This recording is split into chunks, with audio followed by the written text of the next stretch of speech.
रीमा जल्दी से जूस दे दो, बहुत थकान हो रही है, आशीष ने अपना पसीना पोंछते हुए कहा। हाँ अभी लाए, कह रीमा रसोई में चली गई। यह आशीष का रोज का काम था। अगले दिन आशीष बोला, सुनो रीमा, मेरा कॉलेज का दोस्त मनीष अपने अपार्टमेंट में शिफ्ट हो गया है, वही जिसके बेटे के जन्मदिन पर हम गए नहीं थे। आज मिला जब मैं जिम से आ रहा था। वो तो झल्ला सा है, लेकिन उसकी बीवी गजब की खूबसूरत है, आशीष बोला। हमें क्या वह जाने और उसकी बीवी, रीमा बोली। तुम जल्दी से नहा लो, मैं नाश्ता तैयार करती हूँ। रीमा नोट कर रही थी कि आजकल आशीष जिम में ज्यादा देर लगा रहा है, अतः एक दिन उसने पूछ ही लिया, क्या बात है, देर कैसे हो गई? आज क्या खास बात है? जिम से पसीना पसीना होकर आए, फिर भी चेहरे पर अलग ही खुशी झलक रही है। रोज की तरह अपनी थकान का रोना नहीं। रीमा ने चुटकी लेते हुए आशीष से कहा, क्या मैं रोज थकान का रोना रोता हूँ? अरे अपने आप को फिट रखना क्या इतना आसान है? कभी जिम जाकर देखाओ कि अपने आप को मेंटेन करने के लिए कितनी मशक्कत करनी पड़ती है। लो हो गए शुरू, मेरी तरह 2 बच्चे पैदा करो पहले, फिर फिटनेस की बात करो मुझसे, रीमा ने कहा। पर आज तुम देर से आए, कोई खास बात? नहीं कुछ खास नहीं, आशीष बोला। अरे वह मेरे दोस्त की पत्नी जिया जिम आती है आजकल, तो बस बातों में टाइम लग गया। क्या एक्सरसाइज करती है, तभी इतनी फिट है, कोई उसकी उम्र का अंदाजा भी नहीं लगा सकता, कह आशीष नहाने चला गया। रीमा को आशीष के इरादे नेक न लगे, अब यह रोज का काम हो गया था। आशीष रोज अपनी बेटी को स्कूल बस में छोड़ने जाता, उधर से जिया अपने बेटे को लेकर आती, दोनों बातें करते और देर हो जाती। कभी आशीष स्विमिंग पूल जाता तो जिया वहाँ मिल जाती, जब रीमा उन्हें आते बालकनी से देखती तो कुड़ जाती। कुछ दिन पहले अपार्टमेंट में न्यू ईयर पार्टी थी, दोनों दोस्त अपने परिवारों के साथ पार्टी हॉल में आए। जिया को देख आशीष के चेहरे की मुस्कुराहट दोगुनी हो गई और रीमा उन्हें देखकर अपनी सहेलियों की तरफ बढ़ने लगी। ये मेरी सबसे अच्छी सहेलियां हैं, हम इन्हीं के साथ रहेंगे। तुम्हारा दोस्त तो झल्ला सा है, पर ये लोग तो बहुत अच्छी हैं। आशीष बोला, बस दोस्त ही झल्ला है, जिया को देखो, आज भी कितनी सुंदर ड्रेस पहन कर आई है, पूरी फिगर निखर कर आ रही है, और उस लंगूर को देखो, वही कपड़े जो ऑफिस में पहन कर जाता है। रीमा आशीष को वहाँ से खींच कर ले गई। आशीष था तो रीमा के साथ, लेकिन नजरें जिया पर ही टिकी थी। जिया भी आशीष की प्लेजेंट पर्सनैलिटी से बहुत प्रभावित थी, सो जब आशीष उसे देखता तो मुस्कुरा देती। उसका अपना पति तो किसी चीज का शौकीन नहीं था, उसे तो पार्टी में भी खींच कर लाना पड़ता, न तो वह कपड़े ढंग से पहनता न ही जूते, जबकि जिया हर वक्त मौसम के हिसाब से बनीतनी रहती।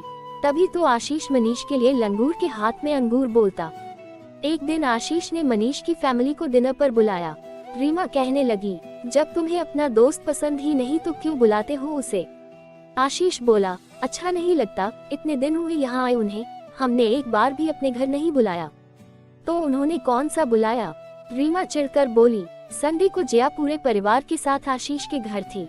जब आशीष ने उससे और बातें की तो वह उसके नॉलेज को देखता ही रह गया। उसे मन ही मन लगने लगा कि कहाँ मनीष कहाँ जिया। उसने जिया की बहुत तारीफ की। रीमा को यह सब फूटी आंख नहीं सुहा रहा था। मनीष का परिवार खाना खाकर चला गया।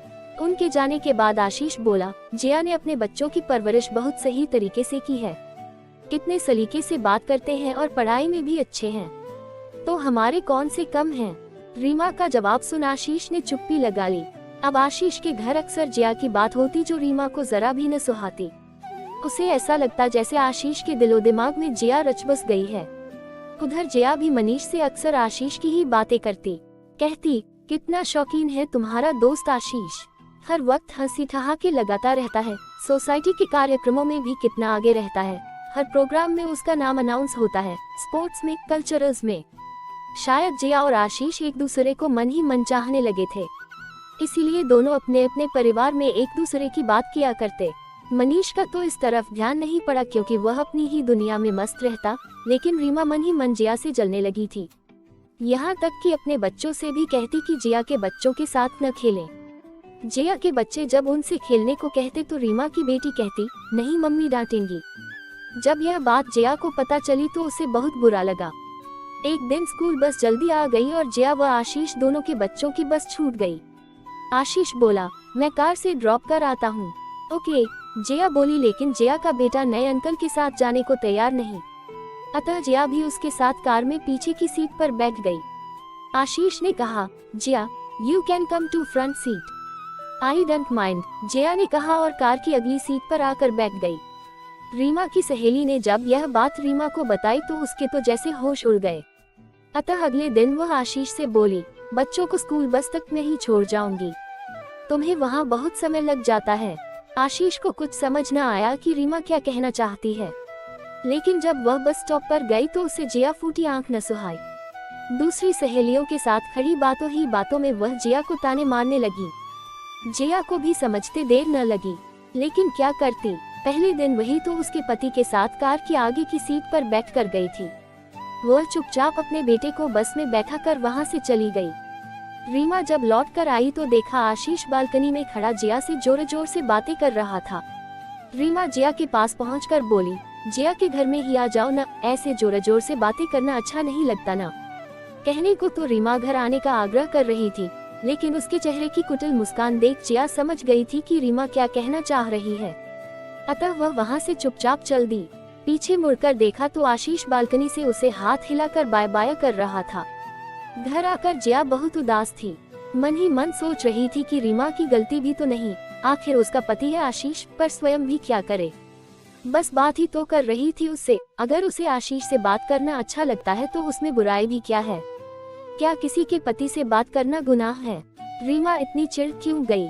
एक दिन जब आशीष ऑफिस चला गया तो जिया ने रीमा को इंटरकॉम किया, रीमा इस रविवार तुम सपरिवार हमारे घर आओ, दिन साथ ही करेंगे। रीमा ने बहाना बनाते हुए कहा, दरअसल उस दिन के हमारे मूवी टिकट आए हैं, हम पिक्चर देखने जाएंगे इसलिए नहीं आ पाएंगे। ओके नो प्रॉब्लम, फिर कभी, और इंटरकॉम रख दिया। शाम के समय जब जिया अपने बेटे के साथ स्विमिंग के लिए गई तो आशीष नीचे ही मिल गया। जिया ने पूछा, गए नहीं मूवी के लिए? आशीष बोला, कौन सी मूवी? जिया बोली, रीमा ने कहा था कि तुम लोग आज मूवी देखने जा रहे हो। आशीष को कुछ समझ न आया कि ऐसा क्यों बोला रीमा ने, लेकिन जिया सब समझ गई थी कि रीमा उसे पसंद नहीं करती। आशीष ने घर आकर रीमा से पूछा तो बोली, हाँ कह दिया ऐसे ही, जब वह मुझे पसंद नहीं तो क्यों दोस्ती बढ़ाऊं। आशीष मन ही मन तड़प उठा कि यह जिया के लिए कितना इंसल्टिंग है, पर क्या करता, अब रोज रीमा ही बच्चों को स्कूल बस तक छोड़ने जाती। जिया आशीष से मिलने को तरस गई थी, कभी नीचे मिलती तो रीमा की घूरती नजरें देख वह बात न कर पाती, बस अपना रास्ता बदल लेती। आखिर रीमा आशीष की पत्नी है, सो आशीष पर हक तो उसी का है। अब जिया को आशीष को देखे बगैर चैन न मिलता। रीमा को जब भी मौका मिलता जिया को ताना मार ही देती। एक बार तो किट्टी पार्टी में जब सब महिलाएं बोली कि बच्चों को संभालने में ही सारा वक्त बीत जाता है, तो रीमा ने जिया की तरफ आंखें मटकाते हुए कहा, बच्चों को ही नहीं पति को भी तो संभालना पड़ता है, बहुत शूरपनखा है यहाँ जो डोरे डालने आ जाती है। अपने लिए शूरपनखा शब्द सुन जिया को बहुत बुरा लगा, उसकी आंखें भर आई, लेकिन दिल से मजबूर थी, सो पलट कर कुछ न बोली। आखिर रीमा पत्नी का हक रखती है, इसीलिए बोल रही है। फिर क्या पता उसके दिल में बसी यह चाहत एक तरफा हो, पता नहीं आशीष उसे चाहता भी है या नहीं। फिर मन ही मन सोचने लगी, काश मुझे आशीष जैसा पति मिला होता तो शायद यह न होता। कहने को तो मनीष बहुत ठीक है, लेकिन इतना पढ़ाकू, करियर कॉन्शियस, नहीं कोई शौक न इच्छाएं, पर उसमें मनीष का दोष भी तो नहीं। सब देखभाल कर ही तो जिया ने इस विवाह के लिए हामी भरी थी। मनीष तो घर के लिए अपनी जिम्मेदारी पूरी तरह निभा ही रहा है, बस उसका ही दिल है कि न जाने क्यों आशीष की तरफ खींचा जाता है। अब जिम ही बस एकमात्र ठिकाना था जहां दोनों मिल सकते थे, सो वहीं थोड़ी देर मिलकर बात कर लेते। लेकिन कहते हैं न इश्क और मुश्क छिपाए नहीं छिपते, सो जिम में आसपास वर्कआउट करते लोग उन्हें बातें करते चोर नजरों से देखते और कभी भी तो कोई टॉन्ट भी मार देते।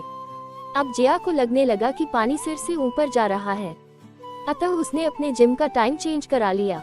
आशीष से बात न करने की ठान ली। कई दिन जब जिया दिखाई न दी तो आशीष अन्ना सा हो गया। फिर एक दिन अपने दोस्त से मिलने के बहाने जिया के घर चला गया। घर में जिया अकेली थी। आशीष ने जिया से अपने दिल की बात कह डाली। सुनकर जिया खिल उठी। अब दोनों ने तय किया कि अपार्टमेंट के बाहर मिला करेंगे। रीमा ने अपार्टमेंट की सभी महिलाओं को भी बता दिया था कि जिया कैसे उसके पति पर डोरे डाल रही है, अतः सभी महिलाओं ने उससे दूरी बना ली थी। एक दिन आशीष ऑफिस से जल्दी निकल गया और फिर जिया को फोन कर पास ही की कॉफी शॉप में बुला लिया। जिया भी झट से बंठन कर उससे मिलने चली आई। कहने को तो कॉफी शॉप खचाखच भरा था, लेकिन उन दोनों के लिए तो जैसे पूरा एकांत था। दोनों आंखों में आंखें डाले मुस्कुरा कर बातें कर रहे थे कि तभी जिया की नजर रीमा की सहेली पर पड़ी। वो वहाँ अपने पति के साथ आई थी। दोनों को साथ देखकर बोली, हेलो, आप दोनों यहाँ? नो प्रॉब्लम, एंजॉय पर उसने जो जोर डाला जिया समझ गई कि टॉन्ट मार कर गई है। आशीष और जिया भी शीघ्र ही अपने घर रवाना हो गए। अगले दिन बच्चों को स्कूल बस में छोड़ने बस स्टॉप पर जिया नहीं गई और मनीष को भेजा। वो जानती थी कि आज रीमा उसे नहीं छोड़ने वाली। मनीष जब घर आए तो कुछ उखड़े हुए दिखाई दिए। जिया ने पूछा, क्या हो गया? रीमा तुम्हारी शिकायत कर रही थी, सब लोगों के सामने मुझे बहुत बुरा भला कहा। जिया की तो मानो पैरों तले की जमीन खिसक गई हो। झट से नहाने का बहाना कर बाथरूम में चली गई। क्या करती बेचारी, एक तरफ पति तो दूसरी तरफ प्यार। वहीं खड़े कुछ आंसू बहा आई। उस दिन मनीष दफ्तर नहीं गया। बोला, हम घर बदल लेते हैं जिया। अगले ही महीने वे नए अपार्टमेंट में शिफ्ट हो गए। इतना ही नहीं, मनीष ने दूसरे शहर में ट्रांसफर के लिए दफ्तर में रिक्वेस्ट भी दे दी। शहर तो बदल गया, लेकिन जिया के मन में आशीष की याद सदा के लिए रह गई। कोशिश करती कि भूल जाए, किंतु भुलाए न भूलती। दिल के हाथों मजबूर थी। उसने तो सोचा भी न था कि कभी प्यार इतने दबे कदमों आएगा और उसके दिल पर सदा के लिए अपना राज कर लेगा। बरस बीते, किंतु चंद लम्हे जो आशीष के साथ बिताए थे उसके मन को तरोताजा कर जाते। वो मुस्कुरा उठती और मन ही मन कहती, दिल पे न जोर कोई। अगर वीडियो पसंद आए हो तो लाइक, सब्सक्राइब, कमेंट करें प्लीज।